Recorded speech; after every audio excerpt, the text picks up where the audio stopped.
So hello everyone.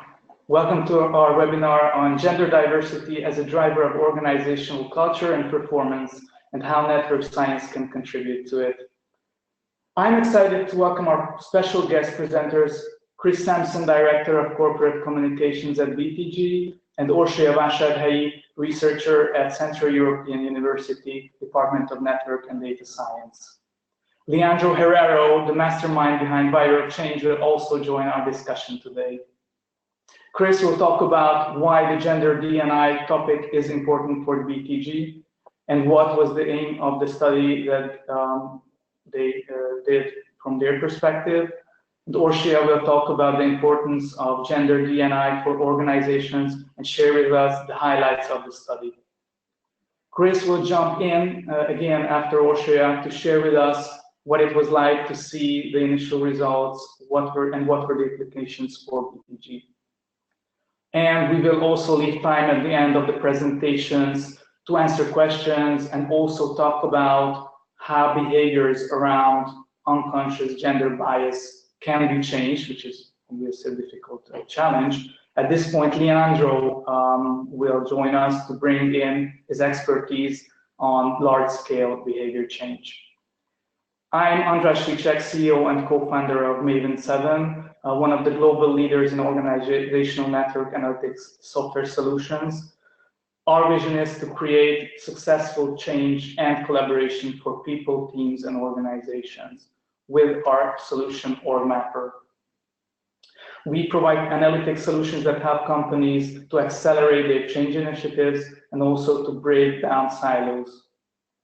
We use network science and other advanced analytic solutions to map organizational networks.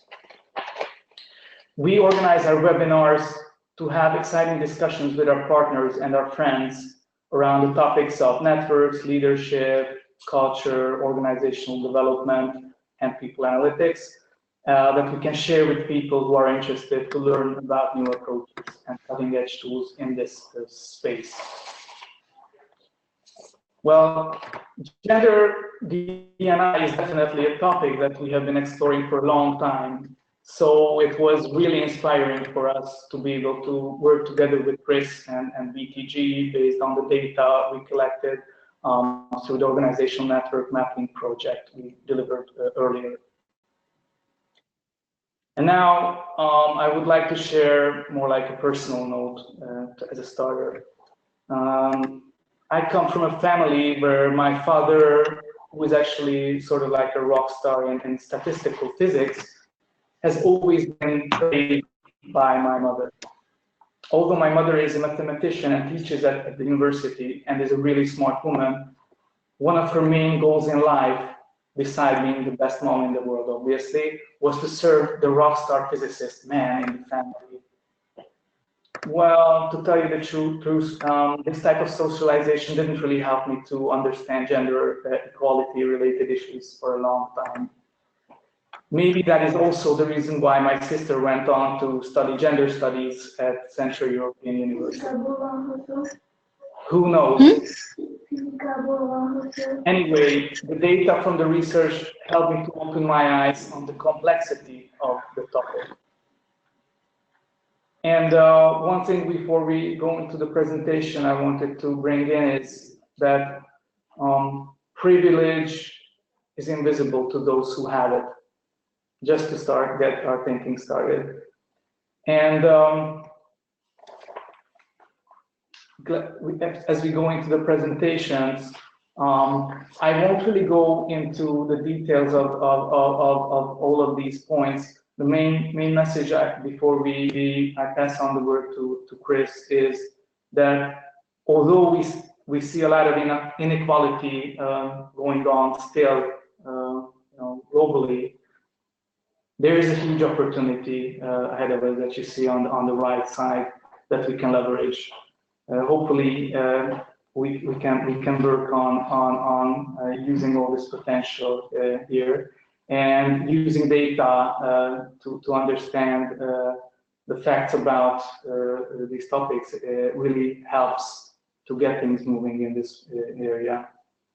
And I'm really excited to welcome Chris Sampson to our webinar. Chris currently works as the Director of Corporate Communications for global healthcare company BTG, which was recently acquired by Boston Scientific. He has played a central role in the company's unique approach to reinforcing organizational culture through informal networks. That was one of the things where we were working together on. And I have to mention that I really love to work together with Chris because he has a unique combination of being able to understand abstract statistical outputs and also to take them and translate them into actionable insights. This is a rare and really nice combination. So welcome to the webinar, Chris. Great to have you here. Thanks, András. Thanks for having me, and thanks to everyone who's taken the time to join.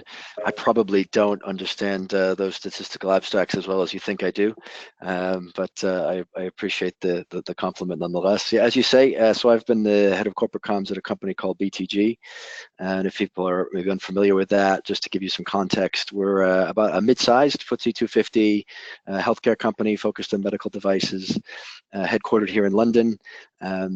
And as a bit of context, we had about 1,700 employees, and I keep speaking in the past tense because, as András alluded to, we were acquired with the deal closing about 6 weeks ago. We were acquired by Boston Scientific, so if I start to use the past tense, that's sort of why BTG is now part of Boston Scientific. But I was head of corporate comms for about 5 years, and I think what it's worth knowing before we launch into the data is that BTG and the leadership and management of BTG always placed a lot of value in informal networks. It was really an important part of how we ran the company. It was how we tried to reinforce the culture of the company. It was how we informed change programs. It was how we developed leaders. You could see it play out in a number of ways that the informal connections were very, very important. Just to give one concrete example, and it's something that Leandro helped us with. We had a leadership program that wasn't about leadership development. It wasn't about developing individual leaders. It was about developing a community of leaders because we believe those interactions are so important. And so the idea of social network analysis and some of the things that OrgMapper offered us were very attractive. And if we back up to about a year ago, August 2018, summer of 2018, we undertook a social network analysis. And just in case people are unfamiliar, so this is essentially a survey. We surveyed all of our employees. And the survey asks about, I think it's 15 or 16 questions, and it's a very unusual sort of survey. It asks some unusual questions. Who do you receive information from? Who do you go to for advice? Who do you go to for feedback? Who in your organization do you feel is well informed? Who's willing to speak up for other people? Who do you feel is trustworthy? And it asks these questions not in an abstract way, but you answer those questions by choosing, I think it's 4 or 5 people from a drop-down list of the entire company. You get a list of everyone who works there. You name the 5 people who fit that category.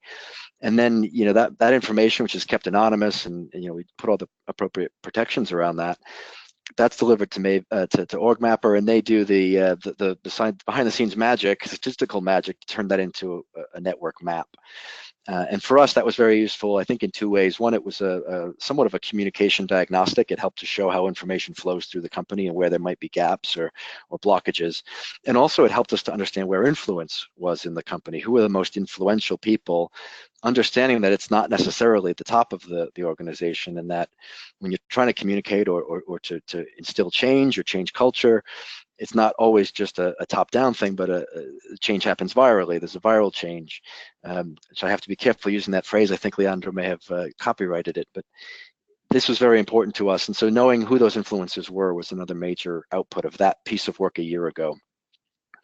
And I think if you fast forward, what was happening, sorry, I should also point out, we found a lot of good uses for that data. We used it to change who was running our culture program.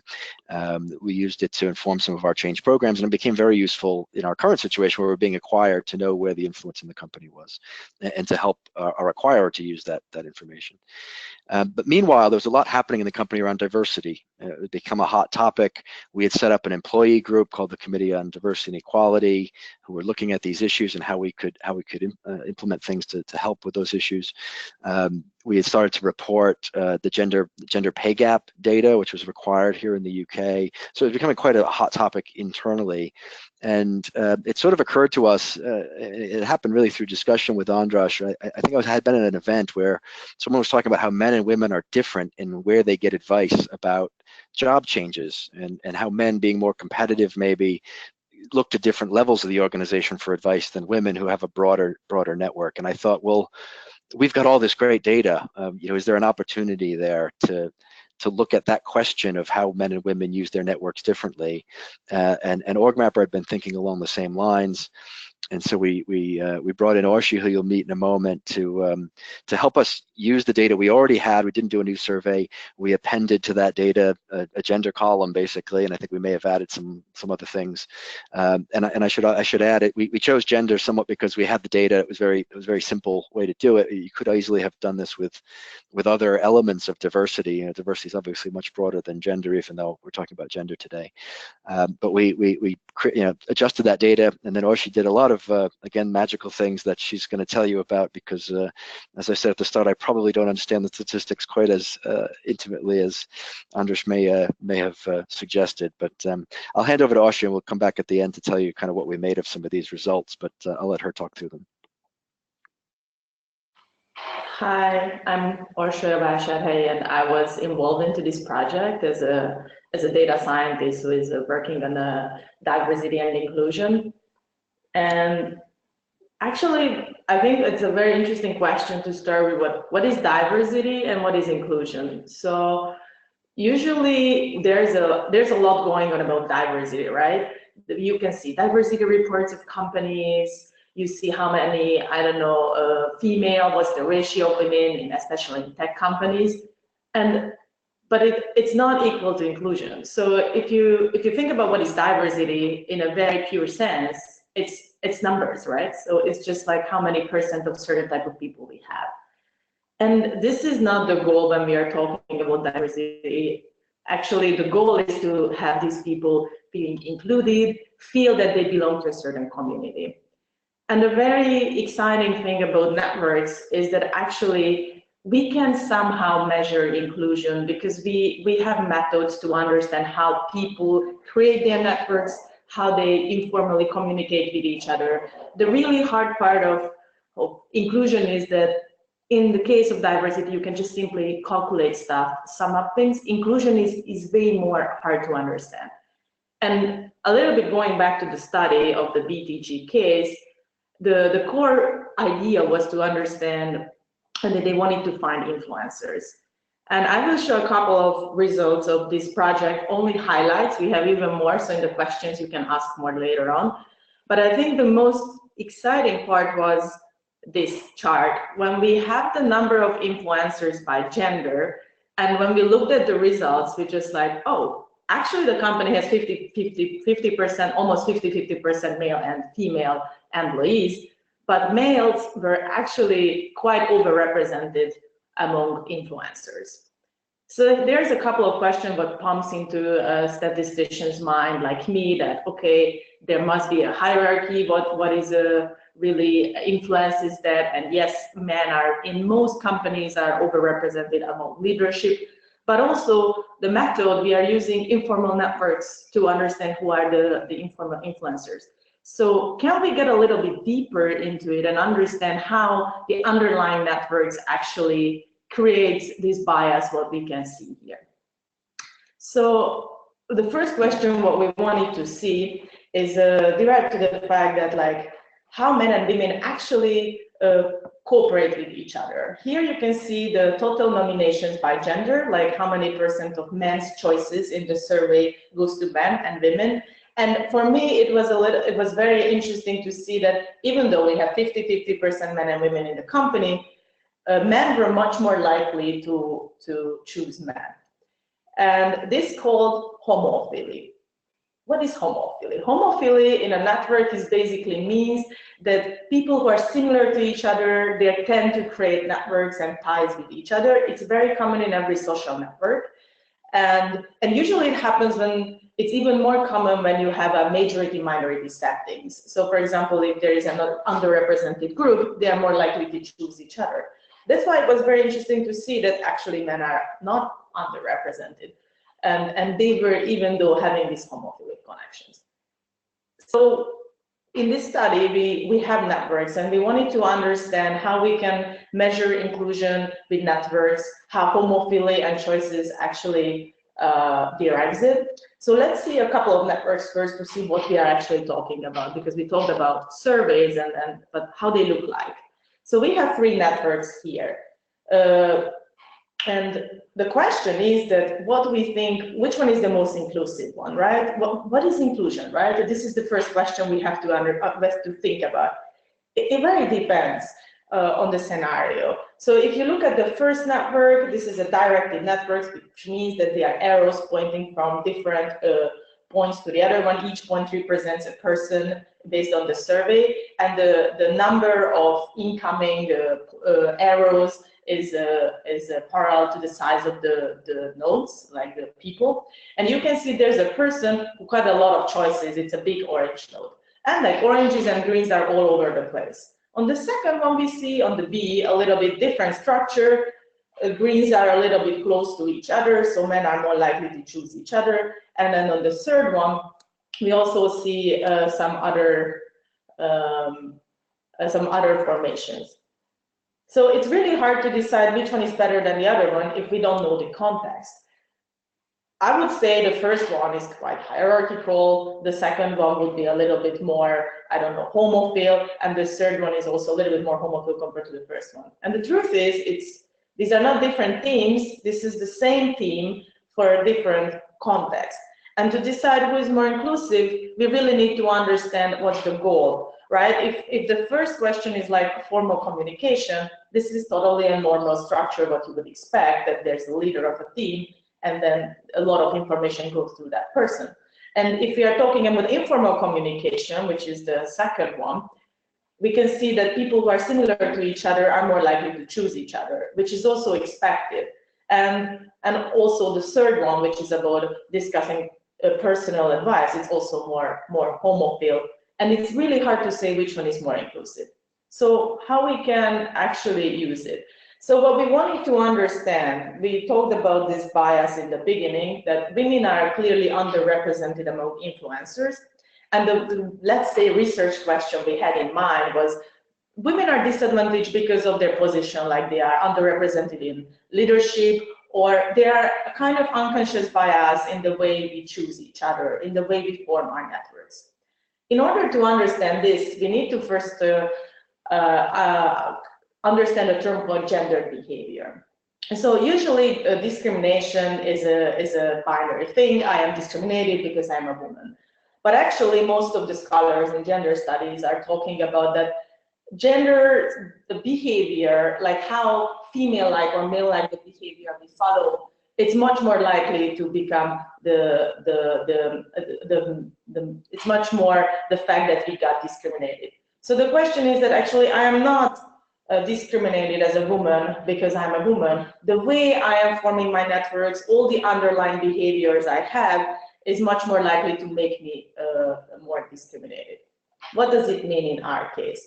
So we also compared the different network formations, how many choices men and women got, and as it expected, due to stereotypes, women were much more likely to be chosen for questions which are typically female-like stereotypically more soft skills, like being helpful and giving personal advices, while men got most of the answers by being like mobilization, task-oriented, being great problem solvers, taking leadership, being well-informed. And it was striking. The only type of question where women were much more likely to be chosen was the personal advice and being helpful, which is very stereotypically female-like influence. And is it something which can actually influence our influencer studies results? And also another thing what we thought, that hierarchy must be something which drives that we have underrepresented women among influencers. But actually, even though there are much less women in the leadership in most companies, such as in BTG, women earn much more credit with the higher positions. So women who already been in the upper management, they were 6-5 times more likely to get nominations than any other women in the organizations, compared to men who just like got 3.5 times more organizations. So we try to build up like influencer profiles to understand what are the differences, what makes a woman and what makes a man influencer. Because as we saw here, that we have this unconscious bias that we are more likely to nominate women for more stereotypically female-like behavior. So when we summed up our results and we looked at the influencer profiles, we found very similar predictors for men and women, but there are differences. So both cases, this person was considered very, very well informed in the organizations, and it had represented the core values of the organizations, which is great, I guess. We want influencer like this. But what was a difference that men were actually considered being role models, but women not. Actually, it was a negative predictor for women becoming an influencer and being a role model. Also, women needed much higher hierarchy to be influential in the organization. Men could be actually more influential even from like middle management, but women were most likely in the executive board. Also, what was the most exciting thing, that the network really matters a lot. The network structure, what you build, that people had, as like many scholars already showed in network science, that weak ties helps a lot to spread information. And it was true for both cases. Also, people who were influencers in the organization, they had ties from all around, from different teams. So they opened up their networks, which is totally making sense. What was interesting, that people nominated people outside of their teams who were influencers, but only men were the ones who got nominations outside of the teams. So even though men and women were trying to build similar networks, having a lot of weak ties and like nominating and calling for others, women didn't get it back, so they benefit less from it. Everybody, and I think the most scary, or I don't know, interesting part of the result is that those who were influencers, one of the most important predictor was that they scored low on typically female-like questions. What I mean, like they are trusted, they are helpful, they are very they're giving advices, and I think it's a little bit like a cultural thing, and I don't think it's only this company where we have this underlying unconscious bias. So this is like a really nutshell summary of our study, and I think I will give back to the chance to talk Chris about how actually they use this and how they feel about it, and then we can have a longer conversation afterwards. Thanks, Orshi. So if you go to the next slide, we put up the sort of all the Facebook buttons there in terms of what our reaction is. Not sure the slides are advancing. If you could just go up one. I don't know that I'd pick one of those. I don't think it's the complete shock surprise. As she said, I think some of this is much more social and typical of companies as opposed to specific to BTG. But I think personally, I could say there is a bit of disappointment when you see a bias. You'd love to think you're not victim to that, or you don't have that, or you've been able to fight that off. And so I think there is a bit of a disappointment in seeing it. And I think, speaking for the larger organization, when we presented it to them, they're interested certainly to see that there is some evidence of a bias, a very invisible bias in this data. I think one of the most important data points, and András will remember this, when we presented, we had a group of about 25 BTG folks who were either in the diversity group, or they were part of the culture team, or from various groups who'd been invited. I think about 25 of them. And there was only about 3 or 4 men on the call, which was interesting. It was a fairly balanced group that we'd invited. And so you sort of thought, oh, maybe the men aren't as interested in this topic, or there could be any number of contributing factors. So I don't want to draw conclusions, but it did tell us that told us something, I think, in and of itself. The segregation data, where you look at how those teams are formed, I think it's very interesting. And for us, again, you saw a very high level snapshot, but when we looked at it, you could see it in different groups. So you could look at maybe an R&D group or manufacturing or sales, and depending on the makeup of that group and the nature of how many women are in that group or what levels were they at, you'd see different shapes, and I think that was very telling. And for me, it meant that even though we had done the original OrgMapper chart, we felt like we knew, okay, we understand how information flows formally and informally, to suddenly put a different lens on that and say, wow, whether you're a man or a woman, that looks very different. There's a huge gap there. Not a gap, but a difference. And so that was very interesting to know that these small things can really change how people experience the flow of information and the types of relationships that they have. And I think what people were particularly interested in was what confers influence. That's the phrase I'm using. That may not be a perfect phrase, but it's that last point that Orsolya talked about, which is there were different factors or attributes, characteristics that when you did the regression analysis, you could see that having that may have helped you to become influential, but it was different for men and women. Some attributes might help a man or hurt a woman, or vice versa. Some would be helpful to neither, some would be helpful to both. And so looking at some of those things, I think, was very interesting. That, for me, is where you started to see unconscious bias captured through an analysis of a data set. And if you go to the next slide, and if you'll indulge me a little bit, here's where I get a bit sort of maybe high-minded and beyond my place, beyond the scope of the study. But for me, that looking at those traits, and I'll give you some solid examples. I think you may have just heard them, but having values, being well formed, those things help you if you're a man or a woman. Being seen as a role model, that might help you if you're a man, less so if you're a woman. Being a source of interpersonal advice may not help you or hurt you if you're a woman, but it hurts you if you were a man. So people didn't seem to think it was influential for a man to have that attribute. Being seen as helpful, worked against you if you were a man, and it worked against you even more if you were a woman. So looking at some of those things was very interesting. And I think, again, as Orsolya just pointed out, that's probably not a BTG thing. It's probably a social thing, right? It's probably a product of history and tradition and culture and the patriarchy. And I've got to be careful saying too much about the patriarchy as a middle-class white guy in a collared shirt here, but I think there are certain norms and expectations about what makes a leader, and those norms permeate business, as we know. And I think that poses a very different problem to solve, and maybe a different opportunity for companies. And when I start to think about BTG, if you set aside gender and the social issues and the politics and ideology, all those sorts of things, forget about society, and you just look at what the company was trying to do as BTG, we decided that there were things that we would value even if society didn't. It wasn't about society. We thought being some of those things I just listed, being trusted, having informal ties, giving advice, being helpful, that those things were important. They should be influential. They should be rewarded.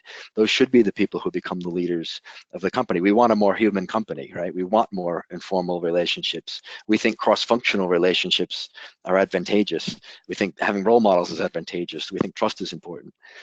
And we didn't do that for social reasons. It was for business reasons. We were a small, mid-sized med tech company competing with very large companies. And we thought if we have those attributes, we could be more agile, we could be more efficient, we could make decisions a lot faster, we could move a lot quicker. And when you, again, I'll reference Leandro, but he talks a lot about big companies and small companies. Everyone sort of worships these startup companies, these 10 guys in a garage. Well, we felt like even though we were a company of 1,700, if we had these attributes, if we were helpful, if we gave advice, if everyone knew each other or sort of knew each other, you could act more like the 10 people in the garage. You could move that fast. So there's a business advantage to it. And so I put this up as society versus BTG. I think if you started to value those traits, I think the diversity comes after that naturally. If those are the important things to the company, you're going to end up with diverse people being successful in the company. And then we can get really high-minded and say, if the company's successful and then other companies are successful, eventually we change society. We'll probably have to save that for another day. And if you just go to the last slide, because I went high-minded, I'll try to end on a more practical note for the folks who've taken their hour to dial in. I think if you're sitting where I am as a comms director, if you're in HR, if you're involved in internal communications or change, you're looking for something more practical. I just want to point out what makes this valuable. Unfortunately, our company got acquired. We probably didn't have as much time as we would have to use it and play out what would come of it. But I think the most valuable thing is to drive discussion, and probably to motivate people. I think seeing these things helps motivate you. And I think for me, there's three things very unique about this. One, it takes it from the generic to the very specific. You can read 1,000 articles about gender diversity and why diversity, or any kind of diversity, why it's good for a company, why there are certain biases, and you look at big statistical generalizations. I think it's much more motivating and much more interesting to see this is your company. This is what your organization looks like. That's hugely powerful. That's a huge advantage, I think, of this type of analysis, this type of exercise. The invisible to the visible. You have to remember, well, I think this, for a lot of people, when they look at this, it feels very abstract, it feels somewhat anecdotal, and I think anytime you can quantify something, and again, you saw very high level snapshots. If you spent a lot more time with Orsolya going through the various coefficients and all the data, you'd start to say, wow, there's something real here. I can tease out a lot of things and I see something real. That data quantified elements, it can be very compelling to certain audiences, I think, internally, especially in business. And then the last one, I think, you go from a sort of surface look at things to a deep look at things. This wasn't, the questionnaire didn't say, do you think trust is important, right? The questionnaire didn't say, what do you want in a leader? The questionnaire, remember, just asked about people, and everything else gets inferred. And because of that, we're able to see the invisible. We're able to look at biases in behavior, real behavior, because it's choices people made about people, not about what they thought was important. And to take it even a step further, it was never our intention to do anything about gender with this data when we collected it. So it was almost a blinded study, because the people conducting it didn't even know what it was really, what it became about later on in the sub-analysis. So I think you were able to get something very deep, very real. I believe very real data about where people's beliefs and biases are. And so for those reasons, I think it's a great conversation starter. It's a great motivator. It's a great jumping off point to make change in your organization, because it's based on your organization. For more on what you might be able to do with that, I'll hand back to our other speakers.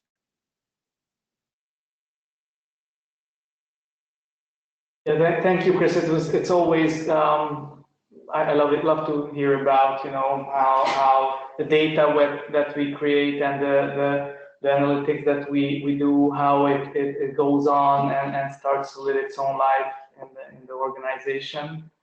And I really wanted to invite Leandro to this webinar, because on one hand, he has tremendous knowledge, not only about BTG, because he's been working with BTG for ages, but also because what we're talking about right now is how can we change behaviors that have been with us from our childhood, like I mentioned, my family history, like those patterns, those role models, the things that how we behave about gender behaviors. Those are really, I think, stuck in our really internal psychological systems. So I would really like to hear, how, Leandro, how you think about what can an organization do anything about it, or is it just like, oh, damn, this is like really sad, or let's move on, or is there anything that a company can actually do about it? What do you think? Okay, well, thanks for inviting me to a very difficult conversation, which is preceded by a very nice and easy to follow presentation. So we have a dichotomy here. I have a view on this aspect that I know that I have to be very careful how to express it, because it's probably a bit of politically incorrect, and I'm sure I'm going to annoy many people, because it's what people don't want to hear. But my personal view is that the more we talk about gender bias and unconscious gender bias, the more we are not giving gender balance, doing a gender balance a favor. Meaning bias. Let's start with bias. The bias has a negative connotation in our mind. We are biased. But bias is part of who we are. It's part of the natural biology and psychology of the individual. If we didn't have bias, we wouldn't be here talking. We wouldn't have survived. we have not just gender bias, we have lots of bias. There are about 50 of them that are very well recognized, and 100 if you believe Wikipedia, but don't believe Wikipedia. So 50 ones that is confirmation bias. We want to hear what we want to hear, and we are determined to do that. It's information bias. We act upon what is in front of us, and we ignore the rest. So I'm not surprised in an evolutionary terms that we have gender bias, because we have lots of biases. Now, I know that doesn't help the cause of understanding gender balance and trying to fix it, but I need to put in perspective that if we agree that, and I think everybody would agree, that there are bias all over the place, then any attempt to treat the individual bias, it may be less successful than trying to inject very good diversity and critical thinking into the way we are.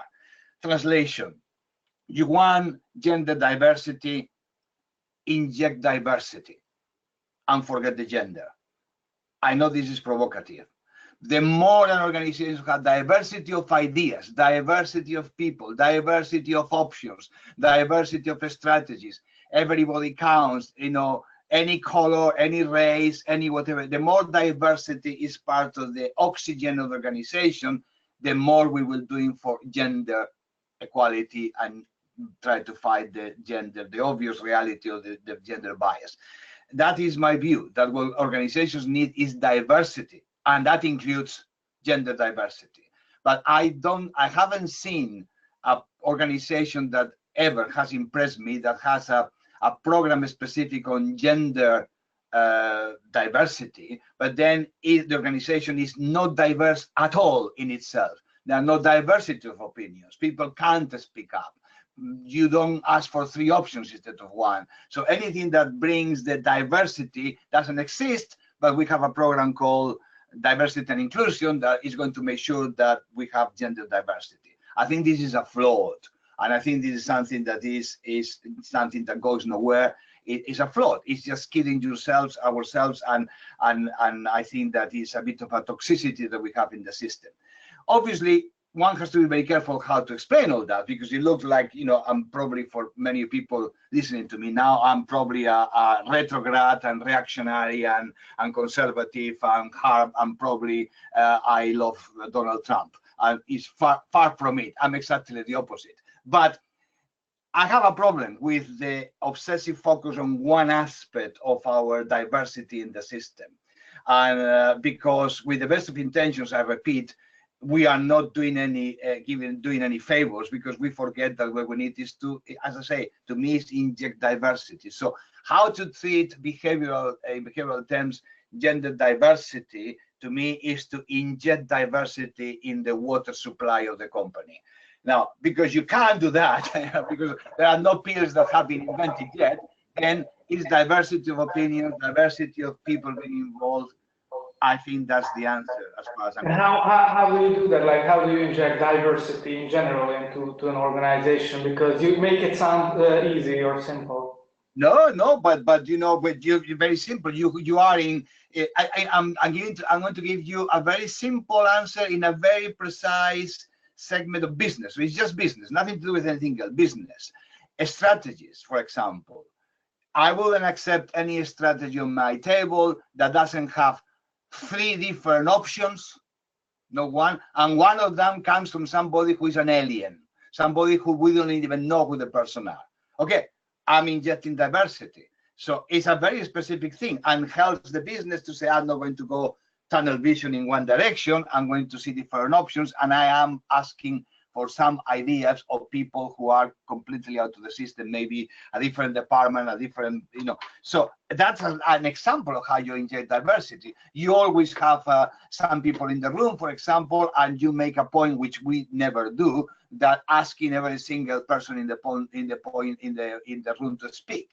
It's not about what you think, is what you think, Peter, and what's your view, Anne, and what's your how you see that, Mary, and just making a point that everybody's heard, not just philosophically, that actually we are asking people what they think, we are getting them into the conversations, everybody, everywhere. So it becomes natural. We are normalizing making natural and normal that any voice counts, any idea counts, and then of course you have to make judgments on that, and then we still will be biased at the end of the day. So there is lots of very small things that you can do in the day-to-day running organizations that boosts diversity, and I really believe that if we do that, then gender diversity is easier. I'm not saying it's easier, because we're still, I agree with everything that's been said before, we still have historical bias and we have educational bias, but we are not going to change that tomorrow. This is going to be there. And we change more by injecting things that, how can I say, nobody can disagree with. For example, let's invite everybody to talk, let's bring 3 options or 5 options. So things that they are nothing to do with the gender element, but they are going to be good for anything, including the gender element of the whole thing. That's what we try to do in many organizations. And what do you think about okay, so the reason, as Chris said, we picked gender because that's what we had data for, and I completely agree with you that diversity in gender is important, and there's a bunch of studies that show that it's actually useful from a business point of view. But when you talk about to create a certain culture, such as like people can share their opinions, and then I don't know what we just found that for certain people, having those attributes, what we think that a company is better, or for example, people are more helpful, or so there are differences between that how you can do an organization that values those things, what you just mentioned, because it's not that easy. Do you have any advice on that? Well, the way we do is to try to identify specific behaviors that will be universal behaviors, that they are behaviors required. Let's use that word, from everybody from the CEO to the porter, so across hierarchies, across geographies, and that may include speaking up, maybe include help each other. Helping each other is not a male attribute or female attribute. It's a universal human being attribute. Some people do more than others, and some people are less than others. So there are kind of micro behaviors, small behaviors that you can inject that help with this. I mean, I don't think that my background is behavioral science, and I don't believe that we have these attributes that are so incredibly differentiator between people.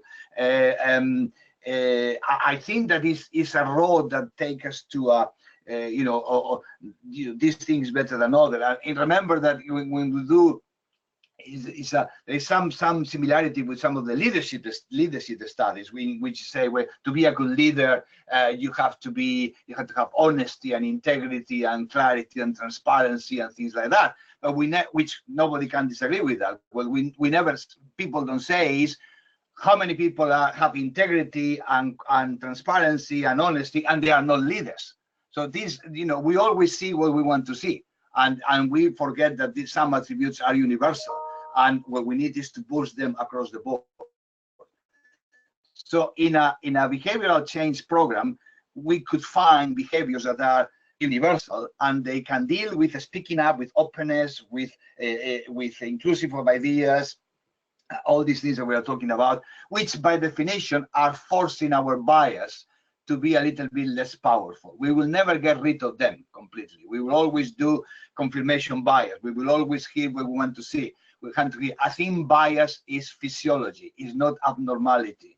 It's the disproportionate use of the bias that gets abnormal. If you are completely biased all the time on everything you do, then you are kidding yourself. But to say, no, I'm not biased, I have a very rational view of the world, I'm not biased, is also a stupidity, because we all are biased to everything. So it's a question of equilibrium, it's a question of being conscious. That's why critical thinking as a concept is so important in organization, because it forces you to say, am I kidding myself here? Do I want to see what I want? Do I just want to see? So there are tricks that you can ask yourself to try to avoid getting trapped into biases, and that can be taught, by the way. There's not something that necessarily comes from, many people think that is something that people have in their genes. It can be taught, could be taught in education, and we are not doing very well in general, but it's something that education should embrace from early days. So thank you, Leandro. And yeah, we'll open up for questions. The way we typically do this is we have a chat field within the GoToMeeting somewhere on the right side. Yeah, you can see chat on the bottom part of the interface. So if you can add any questions you have to either Chris, Orsolya, or Leandro, then you know, this is the time you get to post your questions. And until we have some questions, let me see if we already have some. Not yet. So if you can add questions into the interface. While we do that, I would ask actually Leandro. So are you saying that if an organization or company promotes diversity, openness, inclusion in general, then people who actually, you know, are in a privileged situation because they're middle-class white men, they at a certain point feel that they should be more open in these topics as well as in others.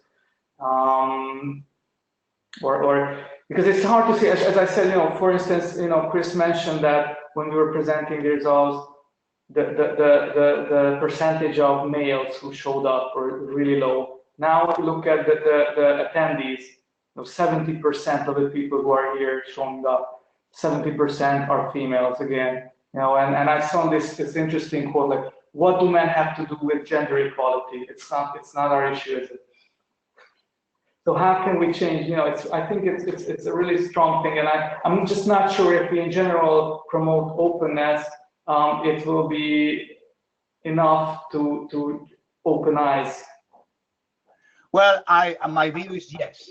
So my view is that our learning is social, and therefore you can't compete with a social environment in which the majority of people are going to be open, are going to ask questions, are going to invite a woman or a man or a Muslim or a Christian or whatever it is. When that becomes normal, when openness is in the air, you cannot have gender bias. And to me, that's the only hope.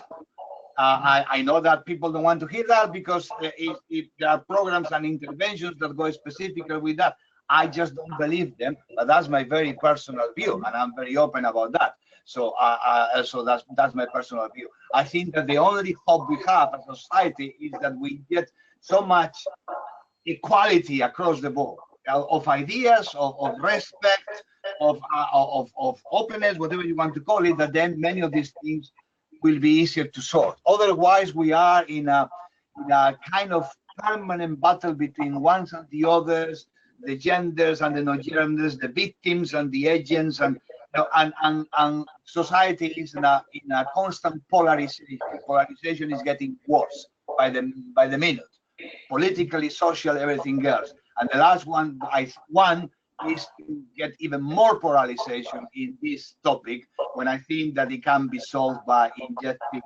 more humanity, and it can be done by behavioral change across the board. That's my view. I mean, people don't have to agree with me. That's my view. Many people with formal functions of head of inclusion and diversity and things like that will not agree with me. But that's part of the diversity. If we all agree, then it's no problem. So I'm very happy to disagree. I don't agree with you. But what I think it's a great way of thinking that if we inject all these big thoughts, which are very hard to quantify and understand and actually make actionable, that's the problem with this. Yeah, I think if everybody become open to new ideas and so on, the problem solves itself. But not everybody is like that. And right now, there are actually in many fields discrimination, not just for women, in many other ways. People of color earn much less, or women earn like 79 cents, I think that was on the first slide, compared to $1 a man do. Why we have this inequality in the system? I don't think if we just, we will make the world a better place and everybody will be more accepting. I think still we need to actually make people aware as András said, people at privilege are not aware of their privilege. And I think, of course, you say that you hear this from everywhere, the gender equality, because you've worked on the field of organizational development, but not everybody does, I think, and not everybody is aware there is even any systematical differences. So I think until we are not getting closer to any kind of equality, we need to force a couple of more measurable ways to push for a little bit of more equality. And my question was, when I asked about how to change very deeply rooted social behaviors in an organization, it was more about practical, a little bit more, I was expecting a little bit more practical advices, like how you can do it.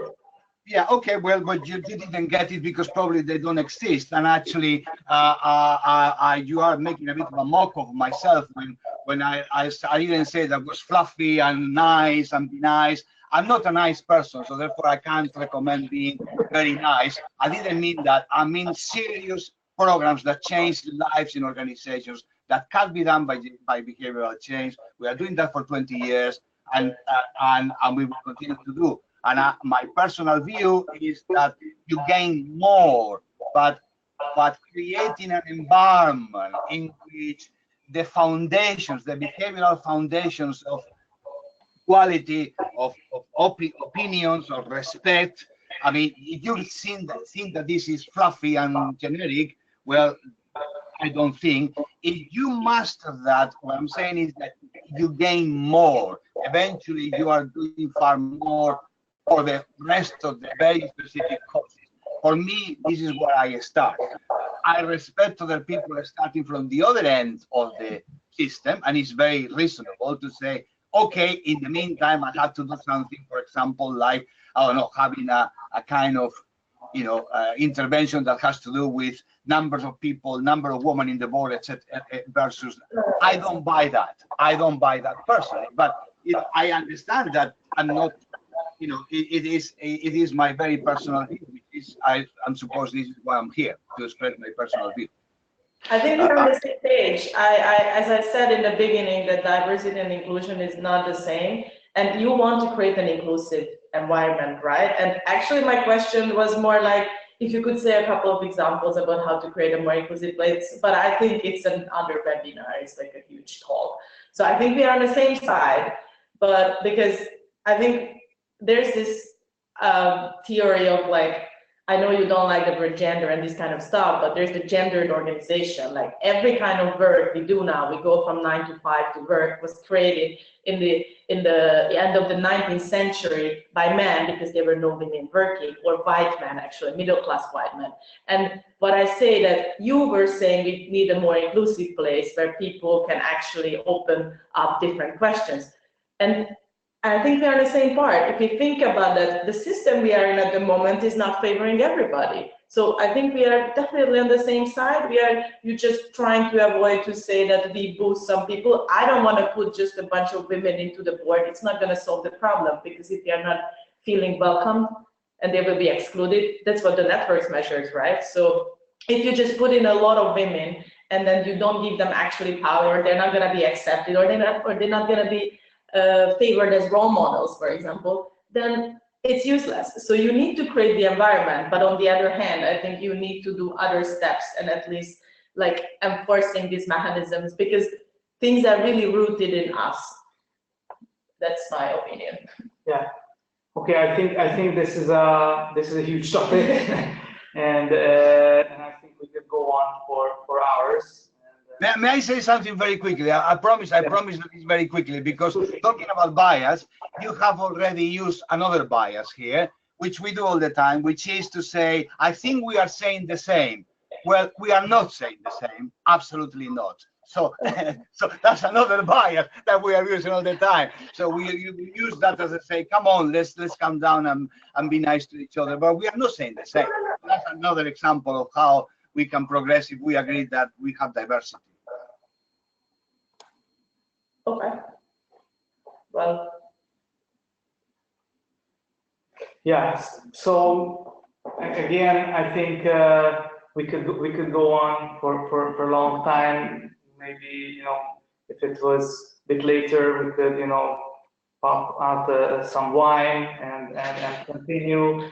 On the other hand, I think the main message actually, I thought I would love to bring here is if we have data, if we have information about the facts of what's happening, that just helps to at least get started.